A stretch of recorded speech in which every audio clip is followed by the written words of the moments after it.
We're Again. back live. It's the second time's the charm. So apologies those that were just waiting in the Zoom event. We went live elsewhere. So Yes, in our defense, we were on time. Not in our defense, we were on time in the wrong place.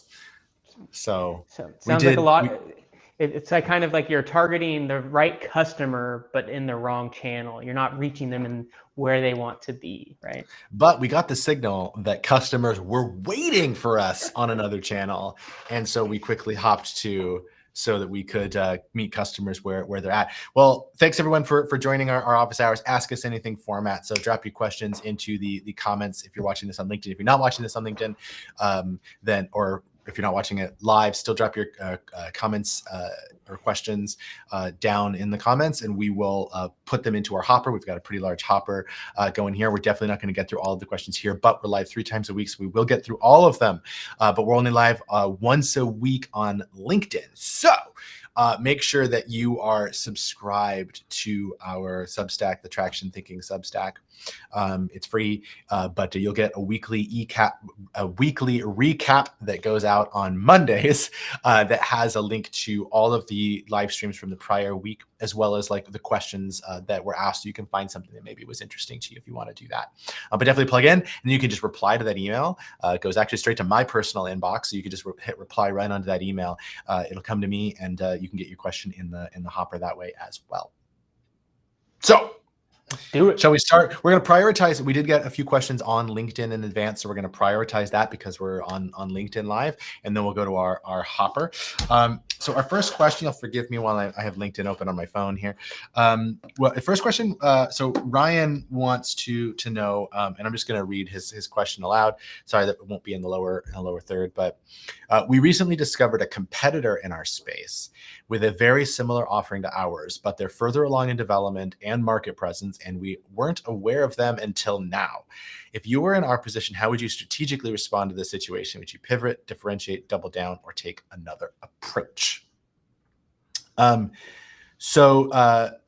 You weren't aware of them until now, and like there's 2 reasons that happens. One of them is, sloppy due diligence, sloppy research, didn't do the competitive landscape and all that stuff. That happens. Shouldn't happen. It wasn't you though. It wasn't you. But the other reason, which we're going to assume is the one here, is that other company just wasn't really referenceable yet, and so there just wasn't a lot of available information on them. And then once they hit a certain like market stage, now they became easy to find. And there's a really important lesson in there because everybody thinks that like, oh, nobody's doing what we're doing. We're first to market. We're all this, and you don't even know all the people who are trying to do this stuff because you don't hear about the vast majority of them. And like literally, like out of the 50 companies that try to solve a particular problem, we probably hear about 2 of them. 3 of them. The rest of them we never actually hear about because they don't get far enough along for us to have ever heard about them. So I just wanted to say, I know that's not your question, Ryan, but I wanted to like throw that out there for people to just kind of accept that you're not going to be the only person trying to solve this. And so don't make yourself out to look like an idiot by saying you're the only person trying to solve this. Okay, back to your question. So actually, like you said that you found a competitor and that you're not aware of, and they're in your space with a similar offering. I say like, cool, awesome. That's great. That, my friend, is evidence of timing. That's good. Yep. So that means that there's somebody else who sees what you see, which is validating, and that people are probably investing in this, which means that there's also other validation that other people are seeing some potential in this market space as well. So I think that's great. Now it's not universally great, right? But it's a good sign. Like I would much rather look at a startup that has competitors versus one that has none, because the one that has competitors is much more likely to succeed than the one who doesn't. So I'm going to consider it a net positive. But to your question, and I'll kick it over to you, Cameron, since I've been kind of talking for a bit here. But so the question is, if you were in our position, how would you strategically respond to this situation? Would you pivot, differentiate, double down, or take another approach? Yeah, awesome. Well, thanks for kicking it over, and great question, Ryan. I would echo sentiments that JDM shared. I think it's one, it certainly speaks to timing, and then also that there is a potential market for that. And those are usually some of the big first questions that any startup needs to answer, is actually having evidence related to that. And so that's a good signal. And so I think from a general sense of like, do we pivot, differentiate, double down? Like those are all like, different, I guess, tools or approaches in moving forward. I would say part of it is understanding who they're particularly targeting. Are they targeting the same exact customer segment, or is just the tool, meaning the solution, the same? And so you're seeing them as a competitor from that lens, but maybe they're targeting a little bit different customer segment.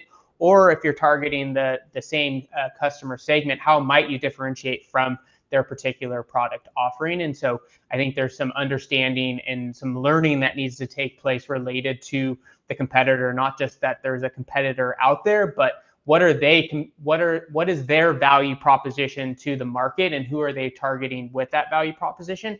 And is that something that's similar? If so, then how might you differentiate and add on to that?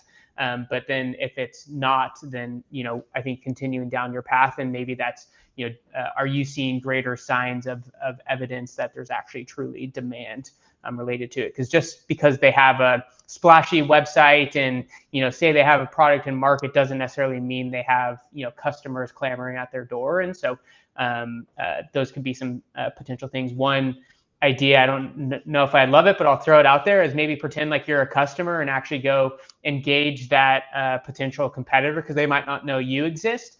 And so if you go there and you can learn from them about who they're particularly positioning to, as well as what kind of their process looks like. But I would say the doubling down comes from evidence. And so I think that it's interesting evidence related to timing, and that there's potentially some demand in the market. So I'd say, yes, like it's not a signal, pack it up and go home. It's a signal continuing to go forward.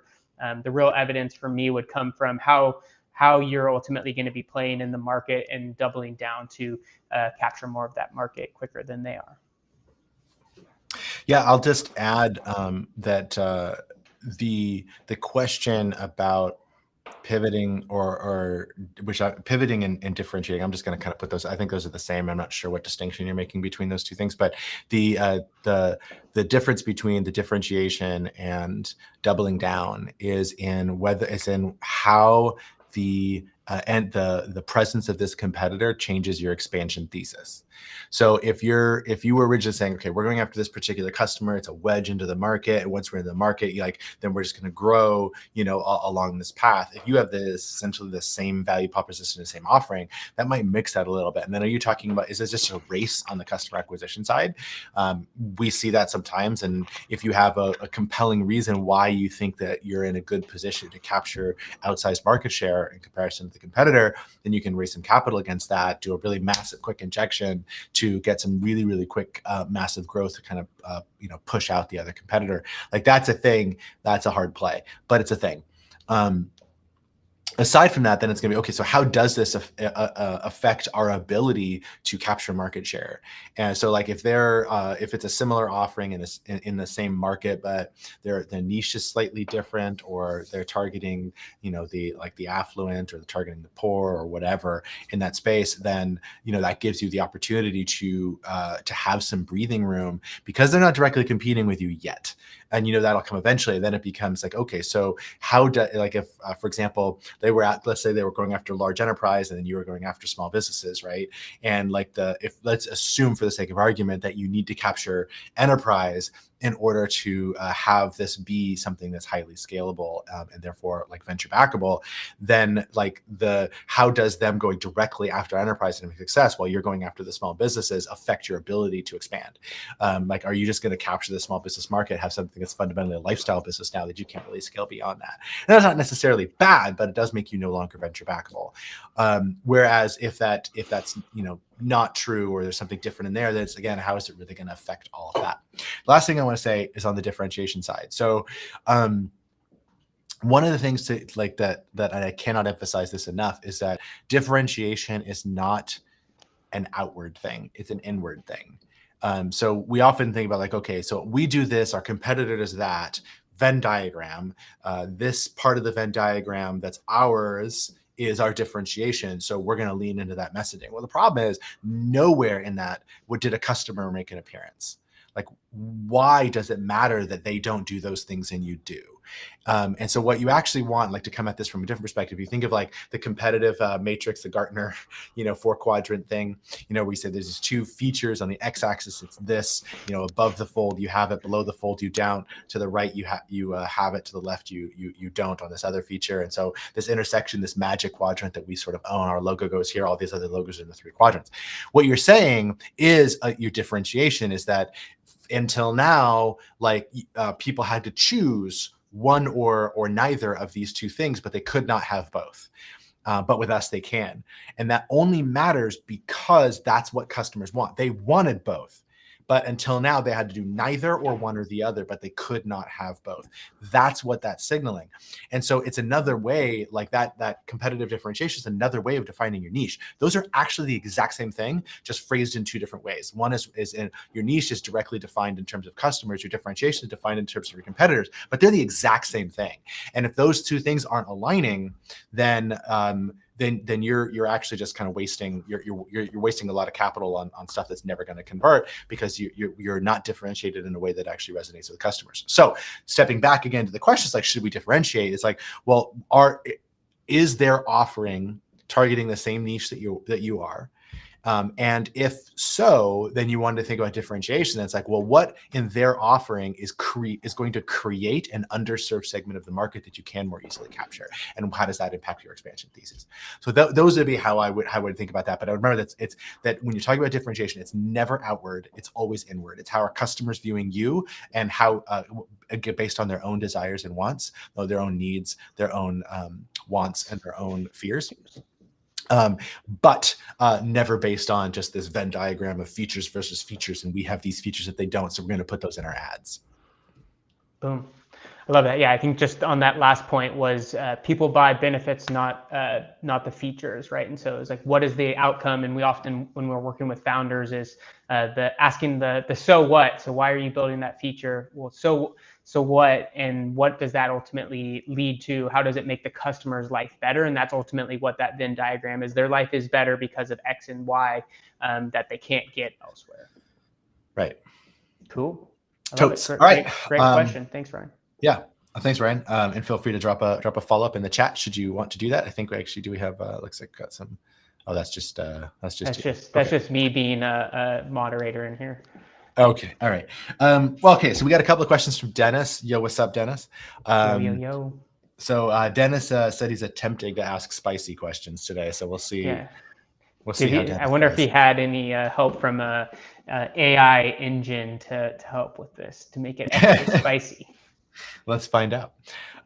So first question, life happens during the journey of building a company. How does your founder partnership survive when one partner can't show up 100% anymore?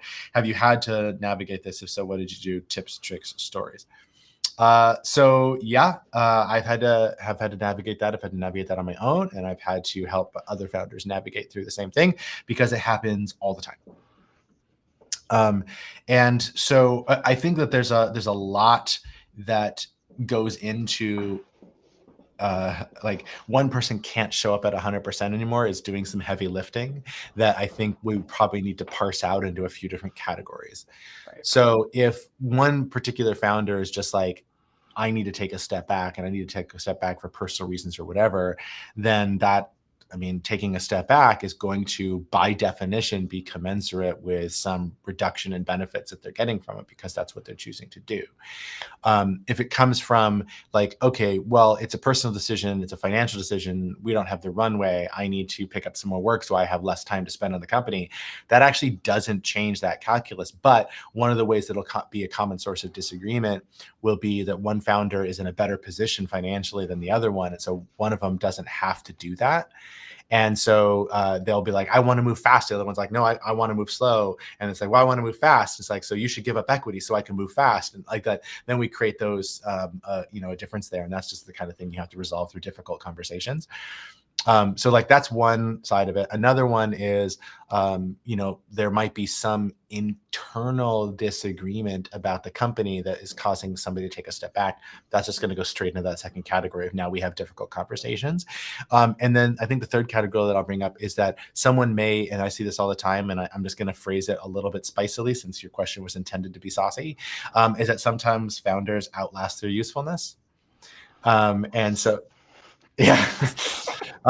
Sometimes it's the case where like, you start with a buddy and it's great in the early days. And then as things progress, somebody just, it doesn't align with their skill set that much. And, they're kind of here, but they're basically cap table cruft.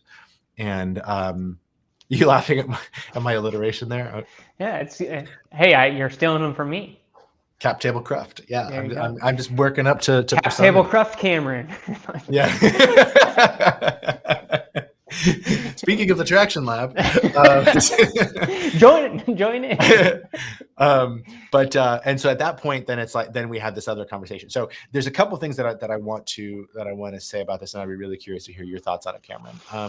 So one is that there's all the normal legal stuff that you want to do to help protect as much as possible against these things. So that is, you always want to make sure you have vesting built into it, so that there's not only a vesting schedule, but there's also a cliff, so that you can ensure that that things are working well. I would also keep in mind that startups are a lot more like marriage than they are like an employment relationship.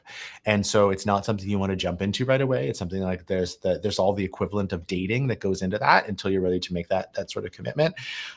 So I would keep all those things in mind, and there's all those little protective things that you can do. Another thing you can do is when you're setting up the initial equity is to actually have a really robust conversation about contributions, and so that those expectations are set up well in advance.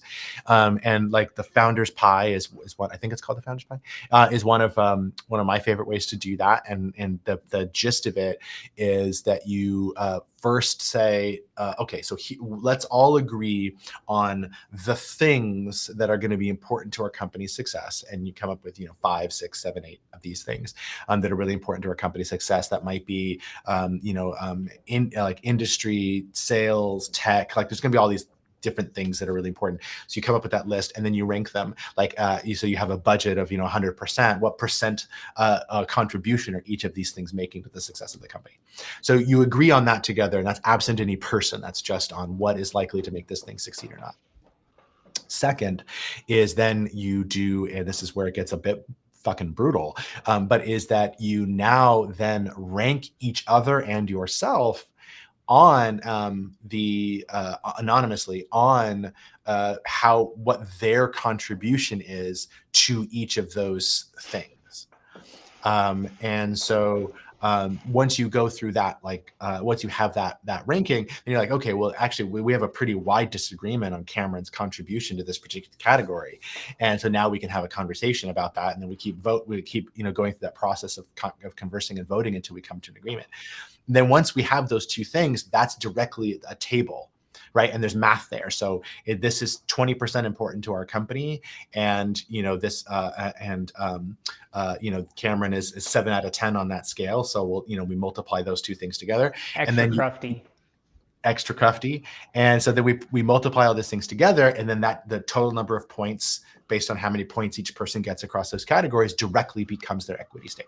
So like if you do that in advance, it sets up not only the equity that is more aligned with expectations, but also it makes those conversations in the future easier. So if somebody is saying like, oh, I can't spend all this time anymore, and we're like, well, we did equity based on you doing sales, and now you're saying that you can't spend this time on sales anymore. That's really affecting this thing that we said was the value that you were bringing to the table. Now you have a means to have that difficult conversation, but it's going to end, no matter any of these categories are going to end in a difficult conversation.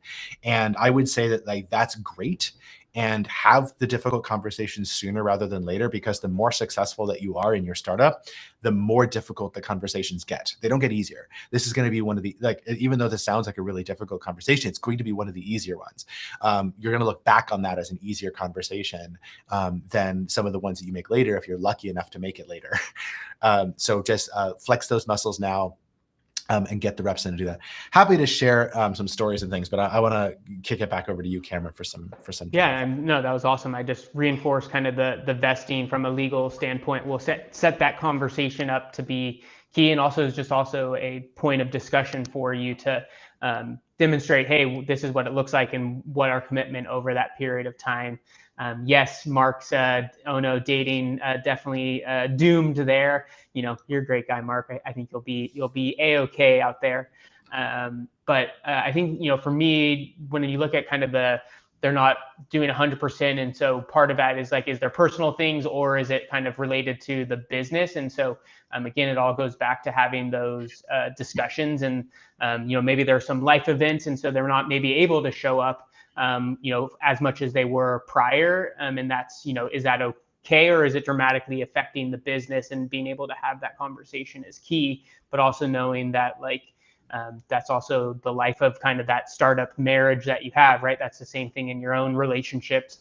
Outside of it is like, are you able to pick the other person up during those particular times? So, so if it's just a matter of like, hey, there's been a life event and, you know, I need to take care of something.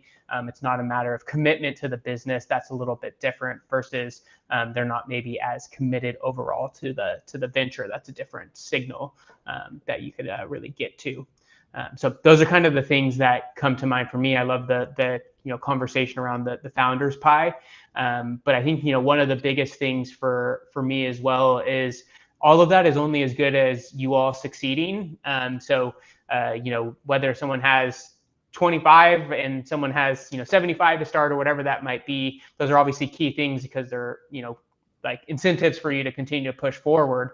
But ultimately, you know, 25% of nothing is still nothing. And so, you know, thinking down the line that like, you know, having those difficult conversations is only as valuable as when we have that successful event. And so being able to also not have that be a hindrance from, you know, continuing on. So. We actually have a follow-up question from Jeremy. So how can you practice stepping into difficult situations or the hard conversations that have to be had with growth? You can only practice by doing them. Like you just have to engage in them. Yeah. It's a skill, but it's a relationship skill. It's a skill like, yes, you're going to have some interpersonal like skills, quote unquote, you know, they'll just get better, you know, the more that you do this. But a lot of it is like how it's, again, going back to like the marriage metaphor, is like when you're in a relationship with somebody, and this applies to friendships too, you learn how to navigate difficulty together. And so you learn what works well and what doesn't work with that particular person. It's the same thing with your co-founders. So part of that's going to be, you just have to go through those situations together as you sort of get that founder fit. I think that's important. And then everything else is like, I mean, I could give you some like general, you know, advice here. You know, lead with empathy, all that bullshit. One of the he obviously doesn't, so you know that's why we work so well together. That's what Cameron's. That's Cameron's job. You know, he'll figure it out. He does the touchy-feely thing, and I just do the data. No, like obviously, like there's all the be a good person stuff, which is great. The other thing that I will recommend, if you just want to sort of understand difficult conversations outside the context of necessarily a specific difficult conversation, is a book by. Is it Crucial Conversations? No. It's the 5 Dysfunctions of a Team. I think it's by Patrick Lencioni. You've mentioned that, yeah. Yeah. Okay. So I actually hate the book. I really hate the book because it's written as like this parable, and I just fucking hate that. But the actual 5 dysfunctions, and so I would honestly, like, sorry, Patrick, but I'm just going to recommend you guys ask the AI for the 5 dysfunctions of the team, and you're going to get like this stuff. Because like the basic idea is that at the top of the pyramid is like performance, and it's like the outcomes, like goal, like achieving goals or not achieving goals, and everybody's always looking at the top of that pyramid and saying like, we're not achieving goals, right? But it's actually the top of 5 dysfunctions, and so they're not phrased as achievement. It's always phrased in the inverse of that because it's dysfunctions. But the bottom one is a lack of trust, and so like that's the foundation for performance, just generally interpersonal performance in the workplace is trust. because, and the one above that, which is why I'm bringing this in, the one above that is conflict. Because if a team that has no conflict is not a healthy team. Everybody thinks like, oh, that's that. No. It is absolutely not a healthy team, because there's always disagreement. And so if that isn't being aired, like if that conflict isn't being aired in the team, then it's being aired to the bartender and it's being aired to the spouse, but it's not being aired where it matters, which is within the team. So like that lack of conflict stems from that lack of trust. And so without lack of conflict, you're not going to have eventually agreement on what the goals actually are, and therefore how to measure and then you're not going to actually have the performance against those goals. But anyway, so like that's another way to like sort of think about that, is that this just starts from a place of trust. And so all the usual things you do to build trust interpersonally in the real world is exactly the same thing you're going to do here. And the basis of trust is going to be like the tank that you're filling, or the bank account that you're filling full, so that you can cash some of that in during difficult conversations. Yeah. I'm sure Cameron has a way better thing to say about this. I think that was awesome. There's a book called Crucial Conversations, which talks about how to have those conversations. So it kind of arms you to actually take different approaches to having those types of conversations. And so a lot of that is like the tools of like, this is what I'm hearing, and like reflecting back what you're ultimately having that conversation. So then you actually see, are we talking about the same thing, or are we actually talking about different things? And I think one of the big things, definitely bringing the fire, yes, he was, per usual, was understanding what you're both committing to at the forefront of it. So it's like, yeah, we want to build this startup, we want to build this cool thing and have a successful startup, but like, what does that startup look like? Is that truly a venture backable growth startup where we're plan is to 7 to 10 years have this big exit, or does maybe another founder is trying to build a lifestyle business? And those are fundamental differences in the way that you're trying to build your venture going forward. And so I highly recommend having those conversations. And we have some a tool certainly through the Carlson Center, which is obviously connected to the Traction Lab, of having some of those early conversations of basically your founders' agreements that you can set together. So it looks like someone threw in Dennis threw in the 5 dysfunctions. So love that. I was like, man, we should just create a traction thinking article on them related to startups. So maybe the 5 dysfunctions of a startup. Yeah, exactly. Of startup founder teams. Yeah, I think it's a good one in there. We'll have to erase this from public record. We already wrote the article. The article is already out there, so no. Yeah, we already did that. It's just it bears only coincidental relationship to the book we've been talking about here. Exactly. All right, so go back up. Hopefully that was helpful. I think we had let's see. All right, so we have a question from Mark in here, and then we have Dennis's second question too. We'll do Mark's questions, and so we do love asking them live, even though Dennis is here live. All right, how far ahead of the technology curve can you develop, fund, and scale a startup effectively? I am making a bet on a particular technology blooming into a specific format, which would benefit vastly from the service my startup would provide. But that ... But that tech is nascent. Do you wait until the signals are stronger and potentially missed first mover, or do I try to bootstrap to avoid VCs and angels being scared of my profit skills sucking? Well, I'd be scared of your profit skills sucking too. That's PROPHET for those who, because that got cut off. That could be another one. Profit doesn't equal profit. The profit. Okay, there's a lot to unpack there. What I do, I think there's a few things that I want to say. So, timing is really important, and you can't get ahead of the timing, because by definition you can't get customers. And so if you can't get customers, then I'm not sure what we're doing here. And if you're making a big bet on like a deep tech thing panning out later, and so it's like, well, we don't have to care about customers yet because it's going to take us 2 years in R&D before we even get close, then you might be closer, but to something where that would make sense. but I think the math most of the time is going to be pretty hard to make work, because more often than not, 19 times out of 20, those bets don't pan out.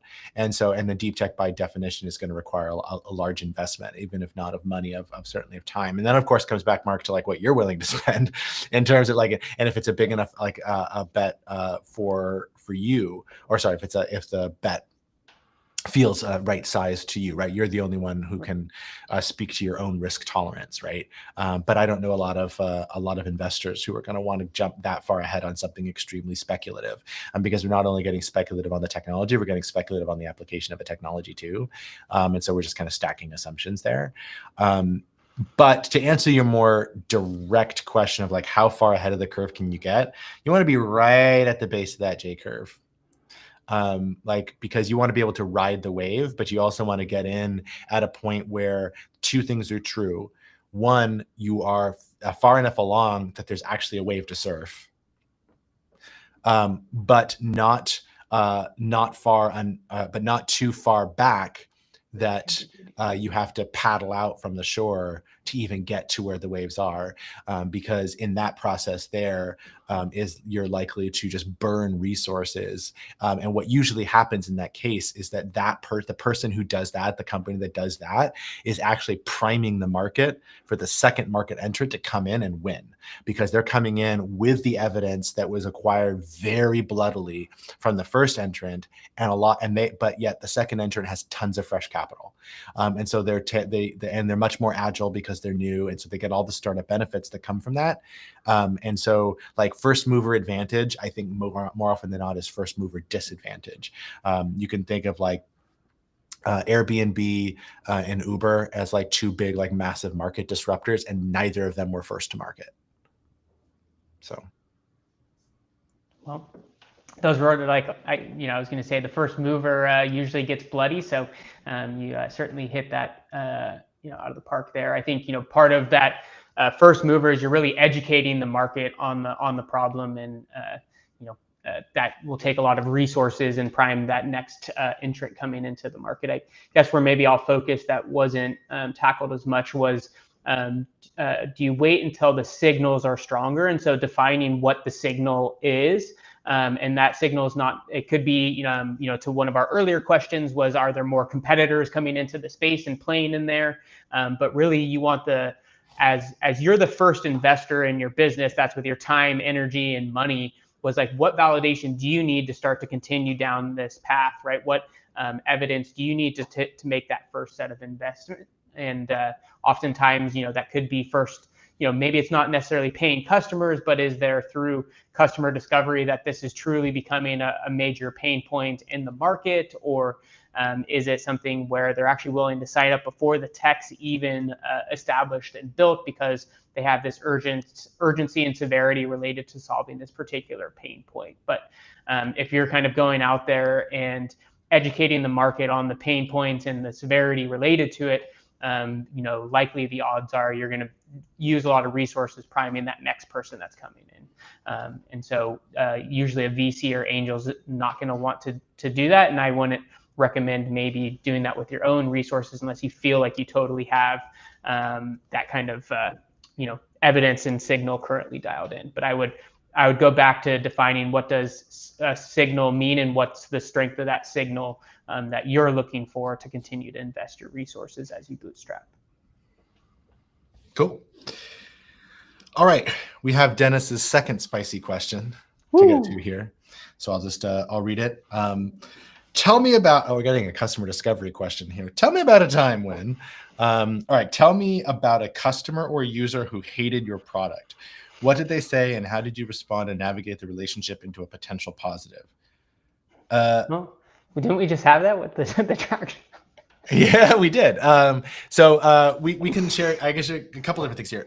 First, though, I did actually want to call out that you are making a big assumption that I actually want to push back on. So you said, what did they say, and how did you respond and navigate the relationship into a potential positive? I actually think that second part is a startup killer. right? Because I agree. like if customers don't like what you're doing and you're trying to sell them anyway, you're actually like, you don't have product market fit and you're trying to fix it through sales or spinning or chasing your wheels. If a customer's not your customer, accept the signal, take the no, just take the L and move on. And We'll learn why they're not your customer as well, right? Like I don't want to leave that on the table of like, yes, they're not your customer, like, but what can you take away so then when you're talking to that person going forward. Yes, absolutely. And then also, you want to, if you're hearing a repeatable pattern there, at some point it becomes nobody's your customer, right? And then we have to and then we need to take those learnings that you're mentioning and figure out, okay, is there a different offering into this group of customers, or are we just looking at completely the wrong group of people? So there's all of those things in there, but don't assume that like if you're like the quick no beats a long yes. So get to the quick no, and then of course learn. Get all the data along the way, but like get to the quick no. So tell me about a customer or user who hated your product. What did they say and how did you respond? So did you want to start that, Cameron? Or sure, yeah. So I mean, I think the example we were going to talk about was the Traction Lab itself, and that being the product service that we found a customer wasn't necessarily enjoying. I think it was partly finding that it wasn't deriving the value that maybe they had thought coming into it. And so, part of that was, as we look at what did they say or how did we navigate the relationship, there was actually, a conversation that we had was, hey, is this not working out? Is there not an alignment with the value? And this is kind of what we're also seeing. And we actually made the decision to say, I don't think like you're the right customer for what we're trying to create, because we're just not in this game to create the value that you thought we were ultimately trying to create. And so instead of pivoting our product, that being the Traction Lab process and methodology, to meet that customer, we said, sadly right now at this point, you're not our customer. If something changes based on like your awareness around the potential pain point or the urgency around the problem, maybe then there's an opportunity to explore that. And so that was kind of where the conversation left. And we left on cordial basis, recognizing that, hey, there just wasn't fit in terms of what we were offering and what they were ultimately looking for. And so I think where having that transparency to say, hey, this is what you were looking for, and that's just not what we do. You're now then like not going down that path of creating this customized solution for one customer that isn't really repeatable going forward. And so particularly as you're trying to build a scalable startup, we just talked about that in Zero to Traction, was where people create all these customized solutions out there. There's no really repeatability going forward, because now you're just trying to solve different customers' problems, and now you're providing more of a service versus this productized thing that has a scale opportunity to it. So I don't know if JDM, if you wanted to add anything in relation to the context of that, or yeah, I mean, I'll just say like just to have one click more specificity, like in terms of what we mean by that, like that fit. So in our case, in the case of the Traction Lab, it's a venture science thing, right? So we treat all hypotheses as all startups as hypotheses to be tested. And like what they were looking for out of this was, let's focus on sales, let's focus on investment, right? And so they just wanted to focus on those two things.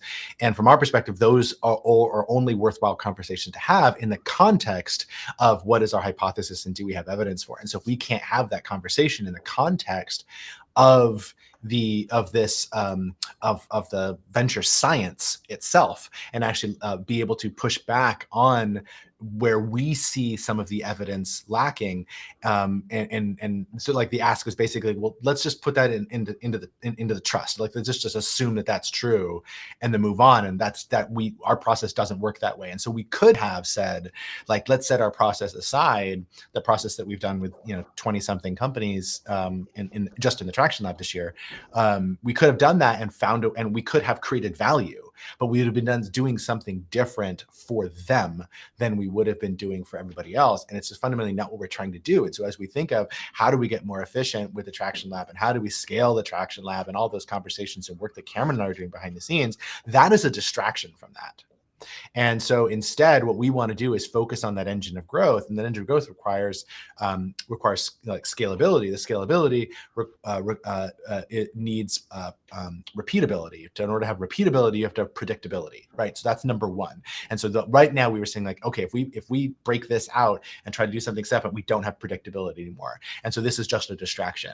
It's just not what we do. And it's not where we want to play. And we have enough market evidence at this point to say that what we are doing is creating great value from the other companies that we're working with. So we don't need to capture that part, that smaller part of the market. It's just not, doesn't fit our thesis, doesn't fit our product, doesn't fit the problem that we're trying to solve. So, and there are other resources to help with those other things. So that it's that kind of decision, I think. So back to like talking about a customer user who hated your product. So yeah, I also see this all the time, and like one of the things that that I think is really important is to be able to actually get to that feedback at all. Oftentimes it's very difficult to get to a point where customers are giving you that feedback. So if you're getting feedback that they don't like your product, I say awesome, because that you are in a massively better position than them not liking your product and never telling you. Right. So yay. And then I think the question that I would have from a more general sense is why, A, and then B, what does that signal? So is that like, if we were to look at that N of 1, but if we were to look at that as a signal of something, is it a signal that there was a misalignment in what the problem was, or in the value creation mechanism itself and what the solution was? Was it in the execution? There was like experience problems, like it just wasn't the right way to approach that right solution to that right problem. All of those things are gonna give you information, but then always at the end of the day, it's an N of 1. And so, but when you start seeing, as you have those conversations routinely and at scale, then you're starting to get multiple data points. And if you're starting to see like, actually there's this whole group of people who are viewing it the same way, A, does that pose a problem for us? And B, what do all those people have in common?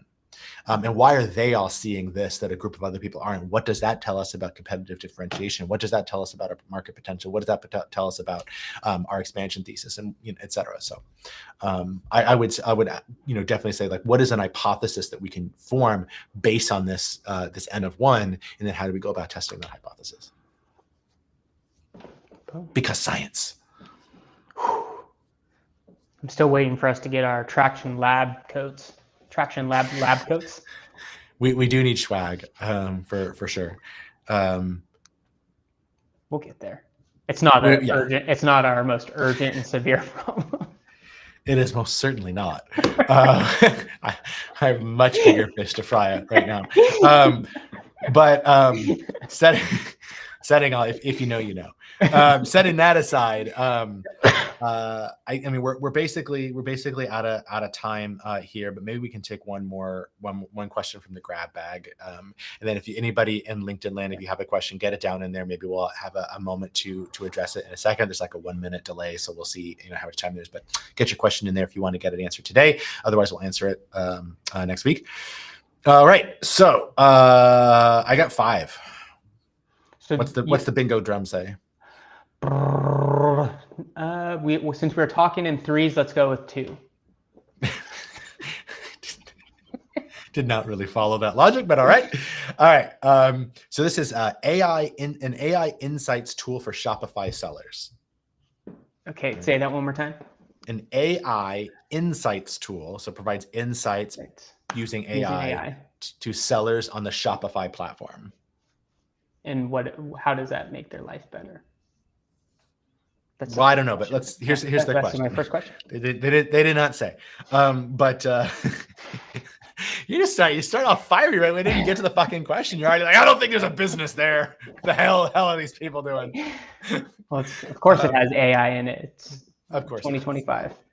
It is. They are of the 5 questions that I got, though. They are the only one who put AI in the headline, though. So okay, you picked poorly. All right, here we go. We emailed our wait list of 800 with a beta invite, and only 14 people signed up. Is that a signal that we're Cameron's laughing too? All right. Is that a signal that we're off track, or is that a normal drop off?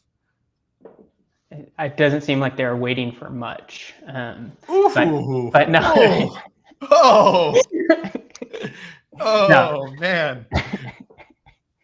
No, so I think, I mean, if you had a wait list of 800, I think it's like parsing through one, the question was like, what are they actually waiting for? Like, what was the, quote unquote agreement that they made when they gave you the name, email, or whatever that looked like?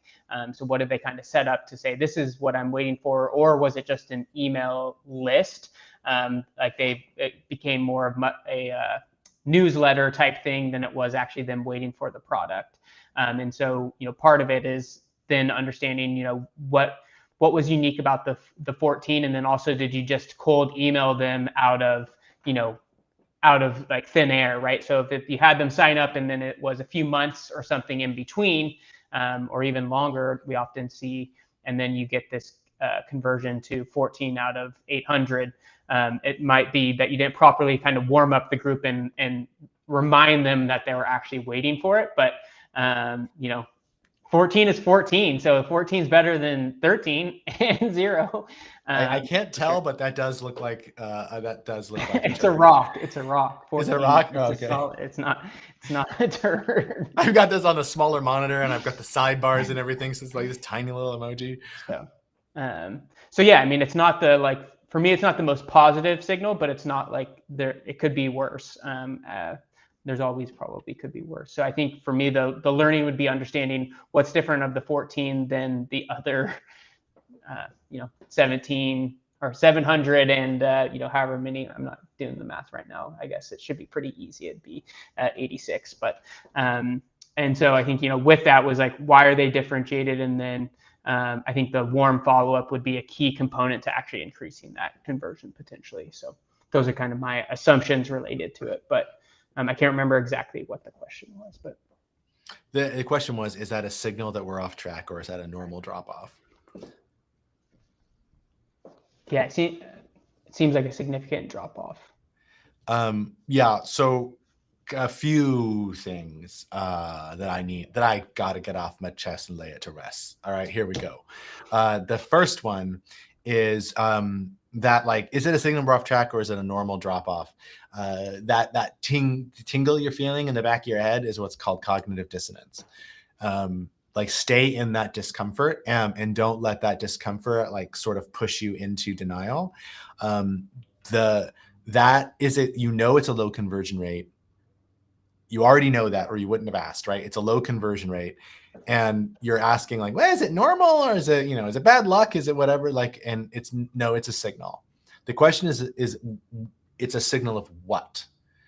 Right. And so like that's where Cameron's like, okay, well, what was the wait list expecting? And like, because then we can sort of like, if we know a lot of that information, then we can get into, what that signal might be telling us. So if this was like an 800 strong list of extraordinarily active people, and they were loving your product and they were sharing it and they were inviting their friends to join the wait list too, and you had all this activity and it's great, and they're really waiting for your product to launch. And then you go in and launch this thing, and only 14 people sign up. Like, that's a very different signal than the example, Cameron, that you gave, where it's just like these random ass people who end up on a list that we're calling a wait list, because we would expect that conversion to be lower. So that signal is going to be something very, very different. And that leads all the way back to venture science. And I'll ask the question a little spicy. So this, you launched to a wait list. You sent a beta invite to your wait list of 800 people. Was that an experiment, or was that a launch event? I'm guessing it was a launch event, and founders love launch events, right? It's like, oh, we got this wait list. We're going to send them an email. We're going to get sales coming in. It's awesome. We're going to get a product hunt. And do they do that? Is that the startup dance? That's the startup, that's the startup hustle, right? Yeah. And it's this, yeah. The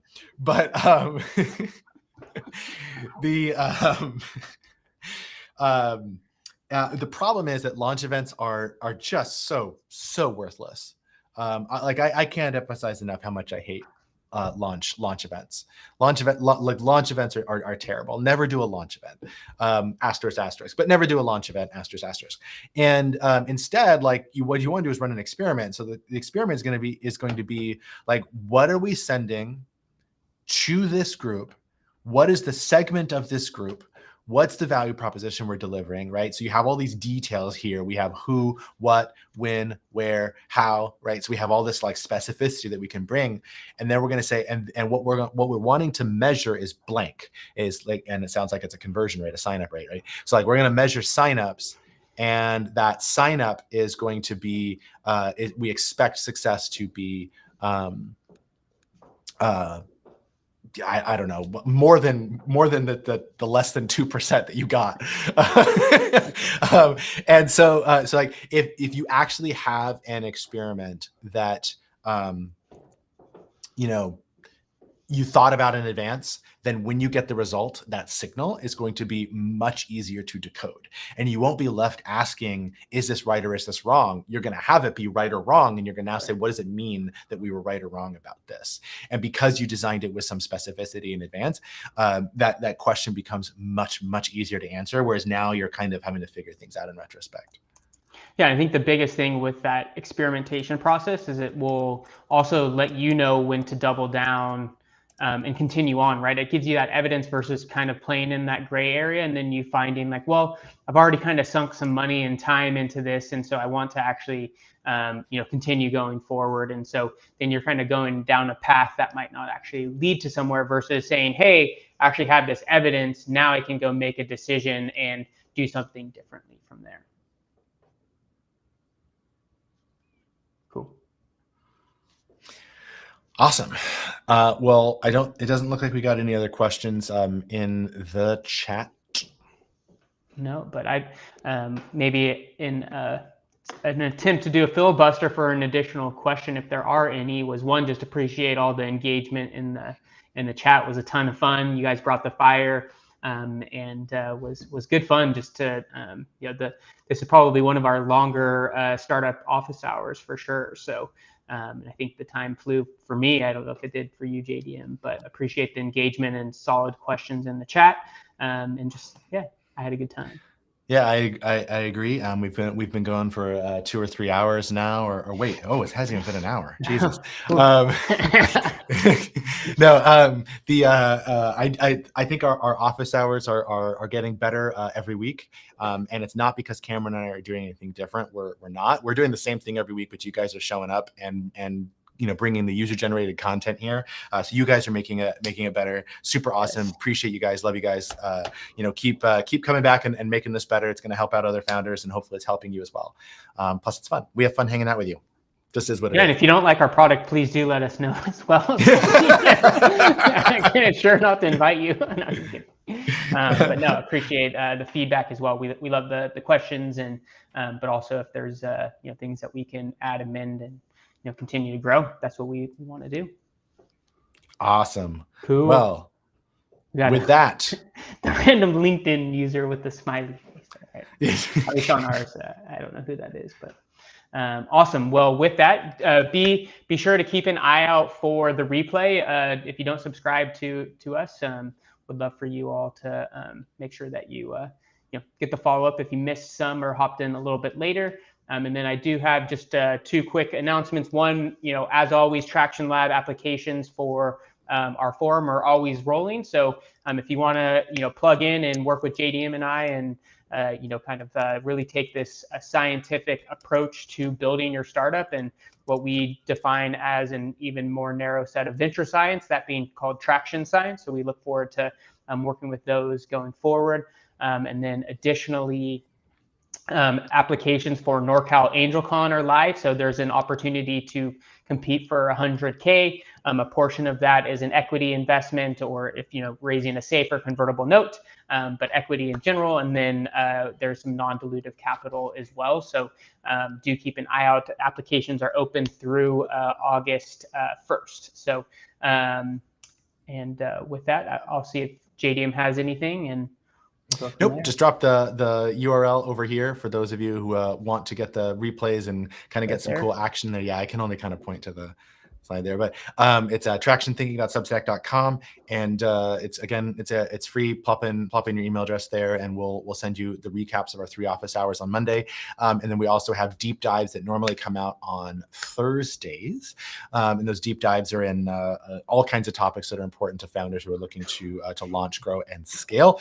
And we had a great article last week that Cameron wrote, all about a recent exit and kind of the lessons from a recent exit from one of our Traction Lab portcos. So we can kind of celebrate that win with Mark, the 811 team, and us, but also a lot of really interesting takeaways about the journey. So you can check out that article there. And we have a couple dropping over the next few weeks on a whole range of topics, including like social capital. We have a big, we have an AI sort of announcement that'll probably be going out a little bit later today, and all kinds of good stuff. So, hit up Traction Thinking, and we'll see you over there. Cool. Bye.